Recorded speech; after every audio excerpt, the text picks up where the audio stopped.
teruk tuan-tuan, apabila ini saya nak cerita, di peringkat cabang dia, kepala kalah, AJK semua menang.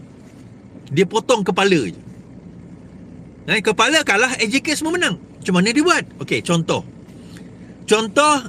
Roziah lawan dengan Najwan, kan? YB Roziah lawan YB Najwan di Shah Alam, di cabang Shah Alam.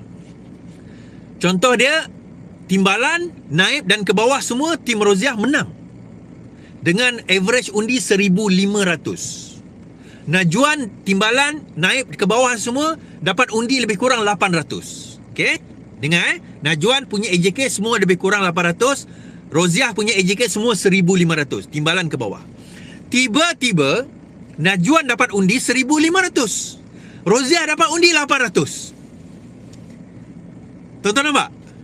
Bila kita masuk dalam sistem, dia akan tulis situ ketua cabang, timbalan, naib, AJK. Kita akan tanda lah. Dan biasanya orang ni dia tanda berdasarkan, kalau timbalan naib, dia akan ada chai dia. Dia ikutlah timbalan, naib, AJK. Dia follow je. Tiba-tiba undi Roziah adalah sama dengan undi AJK Najwan. Undi Najwan adalah sama dengan undi AJK Roziah. Tuan-tuan nampak?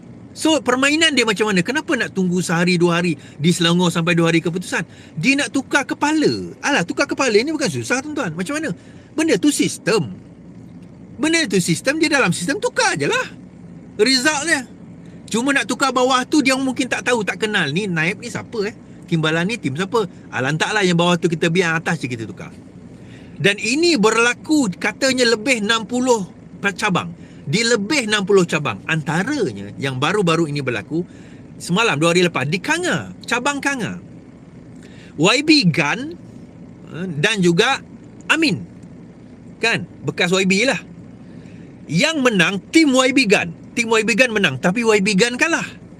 YB Gan ni siapa is? Dia YB, satu-satunya YB pembangkang di Perlis. Dia seorang je pembangkang tuan-tuan. PKR yang menang di Perlis, dia seorang je. 15 kerusi Perlis, 14 dimenangi oleh Bersatu dan PAS, 1 PKR. Dia kalah. Ketua cabang dia kalah. Yang menang Amin. Amin menang. So semalam, ini kesan di blockchain ni tuan-tuan. Kesan blockchain di Kuala Selangor sama, di Shah Alam sama, di Kanga sama, di banyak tempat. Bila menang, kepala kita sudah tukar, kayak ekor dia melawan lah. Dia kata, macam mana ini? Kita melawan. Macam mana ni? Macam mana kita nak bekerja?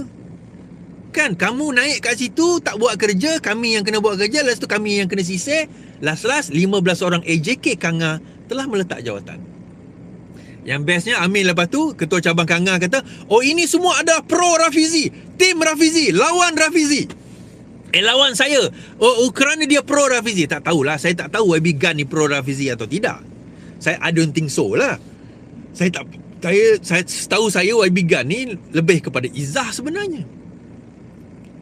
Kalau kata dia lebih kepada Izzah, kenapa dia kena potong juga Is? Sebab yang nak dirancang itu adalah tim mereka, tim baju hitam. Kan? So setahun kemudian blok kencing itu berlaku. Saya kata blok kencing ni kena kencing kerana sana sini dan sebagainya. So akhirnya pemilihan parti pusat berlaku. Kan saya kata tadi, sebab kalau tu faham sistem perwakilan PKR ni, dia pelik. Ketua cabang yang menang berhak membawa lebih ramai perwakilan berbanding dengan ketua cabang yang kalah. Ketua cabang kalah boleh buat juga, tapi kalau dia kalah nak bawa kenapa? So akhirnya dia datang, yang menang ni lah bawa banyak perwakilan, dan mereka boleh menentukan perwakilan mana mereka nak bawa. Nampak? So bila dia kata Rafizi kecewa kerana kalah dengan penipuan, kita kecewa ke tuan-tuan? Kita tak kecewa. Kerana kalah kerana penipuan, kita tak kecewa. Kita tak kecewa sebab kita kalah sebab main tipu. Kita masuk padang main bola. Okay? Masuk padang main bola, referee dah kena suap. Mana tackle kita, dia tackle kita teruk, tak ada kena kad merah. Kita tak tackle teruk, kena kad merah. Lepas tu kita kalah. Kita malu ke tuan-tuan? Kita tak malu. Kalah dengan penipuan, ditipu, itu bukan ada satu benda yang memalukan. It's not even a shame. Tetapi menang dengan penipuan itu adalah satu benda yang memalukan. And this is what happened kepada Nurul Izzah. Saya sebut tempoh hari, 4 hari sebelum pembuangan undi, sebelum pemilihan parti, Nurul Izzah nak letak jawab, nak tarik diri dari pertandingan. Sebab pertama Farhash dan Ramanan. Kedua sebab dia tahu penipuan-penipuan tersebut. Dia sedar tentang penipuan tersebut. Dia rasa malu diri. Kan pemilihan cabang dah berlaku awal tau. Pemilihan cabang dah berlaku awal, pemilihan dia kemudian. Even kalau dia menang sekalipun, dia tahu kemenangan dia di atas penipuan yang dibuat oleh sebelum-sebelumnya. Dibuat oleh konco-konco bapak dia. Kan? Jadi dia rasa malu. So dia menang. Oh, dia menang. Bersoraklah ramai. Oh, Nurul Izzah menang. Nurul Izzah menang. Sewaktu ceramah hero, Rafizi dah kata Nurul Izzah akan menang. Sewaktu saya buat posting dalam Facebook, saya kata Nurul Izzah akan menang. Sebab kami dah nampak, tuan-tuan. The sign penipuan-penipuan yang berlaku sebelum itu kami dah nampak. Dia macam kita main bola, macam saya kata tadi lah, mana yang tahu main bola kan. Tackle tak kena kaki tapi kena kad merah. Tackle kena bola tepat. Shaw pun kena bola tapi referee buat kad merah kat dia. Kita sebagai penonton kita kata, ini something wrong. Ada sesuatu yang tak kena ni. Kan? So akhirnya Nurul Izzah bila dah menang, dia jumpa Rafizi bersama dengan Rafizi, dia jumpa dengan Saifuddin Nasution. Rafizi dah cerita benda ni kan. Dia sendiri mengatakan bahawa kita kena bergabung untuk nak lawan Ramanan. Kita dah kena bergabung untuk lawan Farhash. Rafizi kata nak lawan. Kenapa? Engkau anak kepada Perdana Menteri, anak kepada Presiden, sekarang memegang jawatan timbalan Presiden, Saifuddin Menteri KDN, tangkaplah. Tapi Papa tak bagi. Papa tak bagi rupanya, tuan-tuan. Bukan itu sahaja, dia rasa segan, dia rasa malu. Saya kadang saya tak, macam mana nak kata marah Izzah 100% pun saya tak boleh nak marah dia. Tapi nak marah pun kena marah juga sebab dia dah besar. Keputusan tu dia buat sendiri. Dia jangan salahkan orang lain. Dia salahkan Samsul Iskandar. Kenapa engkau mencatur aku sebegini? Dia salahkan Samsul Iskandar. Kenapa nak salahkan Samsul Iskandar? Why should you blame Samsul Iskandar? Kerja Samsul Iskandar memang mencatur. Itu kerja dia. Nak salahkan dia kenapa? Yang salah adalah diri kamu sendiri. Yang salah kerana kamu terpedaya dan terbodoh. Bak kata cerita P. Ramlee lah 3 Abdul. Kamu tahu muka dia tu muka penipu. Yang engkau ni bijak pandai boleh tertipu dengan orang yang muka penipu tu kenapa? Kamu yang bodoh.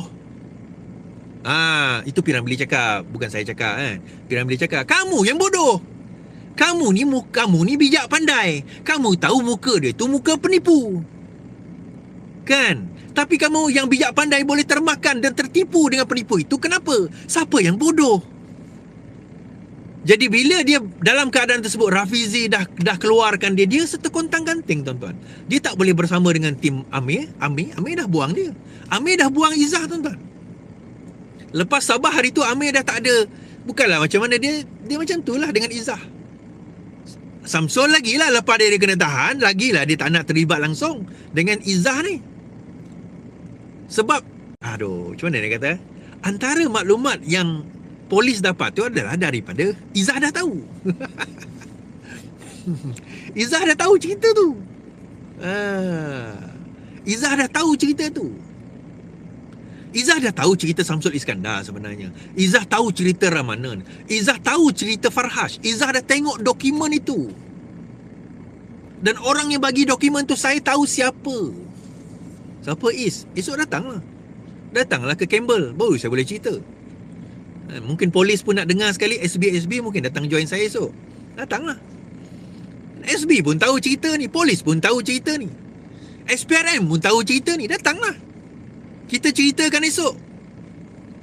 Saya tak cerita dalam live lah. Saya akan cerita masa kita borak-borak. Saya cerita dalam live, saya tak cerita lah. Tapi datanglah esok. Kan? Dalam live saya tak akan cerita.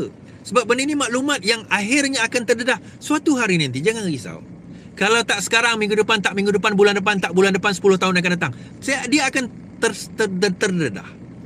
Kita dulu nak kenakan Daim Sekarang sampai Daim mati, umur dekat nak 100 tahun, dia mati. Kita dah boleh buka cerita dia. Apa yang Anwar Ibrahim kita tak boleh buka cerita dia? Kan? Sebab itu saya kata, saya tu bukan jaki dengan Anwar Ibrahim. Saya tak benci pun dengan Anwar Ibrahim. Tetapi saya rasa bila kamu berkata benda yang kamu tak buat, kemurkaan besar pada Allah SWT. Bila Allah dah murka, kami murka juga. Kami pun turut marah.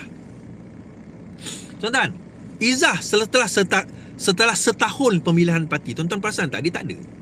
Bukan ada orang tulis kata, siapa kata dia tak ada? Ada je. Bukan aku kata dia hilang, maksudnya dia hilang kena culik ke, dia hilang pergi overseas. Bukan. Ada je dia muka dia keluar dalam social media. Tapi pernah tak tuan-tuan dengar dia bercakap tentang parti? Strategi parti.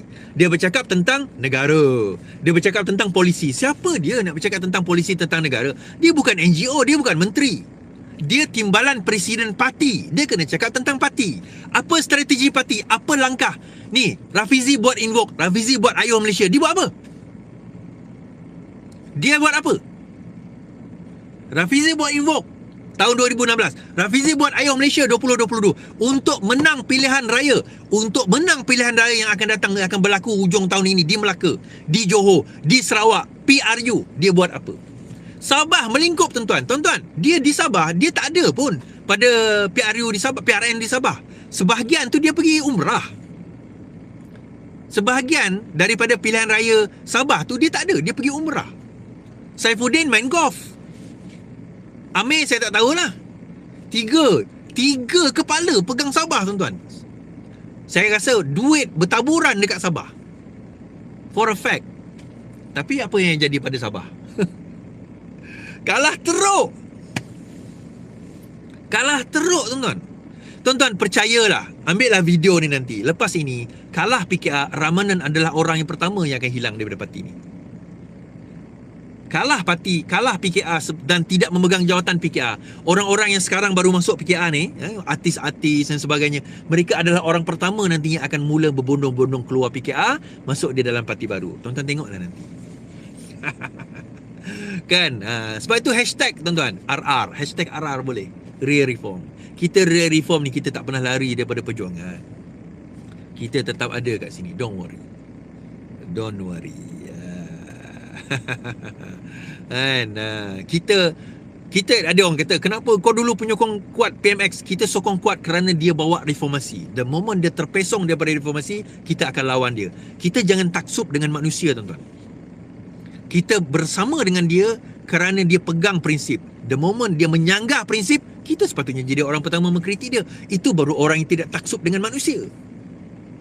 Kita jangan pernah taksub dengan manusia. Nabi SAW sendiri berkata, jangan taksub dengan baginda kerana baginda manusia. Jangan taksub. Arti kata jangan mengkuduskan. Taksub kena ikut kena. Tapi jangan mengkuduskan sampai peringkat mengkuduskan. Oh, dia adalah Tuhan. Dia macam ni, macam tu. Itu masalah tu. Nabi adalah manusia yang mulia. Kita kena ikut dia 100%. Tetapi jangan mengkuduskan. Bagi saya nampak ada pengikut Anwar Ibrahim sampai dah mengkuduskan dah. Dia buat salah apa mengkuduskan ni is? Kudus ni mensucikan. Dia buat salah apa sekalipun, dia tetap juga betul. Itu yang maksud mengkuduskan. Faham Mengkuduskan. Nabi tak buat salah lah. Itu contoh. Kita tak boleh mengkuduskan manusia. Kudus ni arti kata mensucikan manusia. Mengangkat dia macam dah level macam atas lagi daripada Nabi lah. Seolah-olah tak ada buat salah. Dia buat salah, kita tegur. Hashtag RR, tuan-tuan. Baik, kita jumpa pada esok hari. InsyaAllah turun di depan Campbell 2.30 petang. Yang penting, lawan tetap lawan. Assalamualaikum.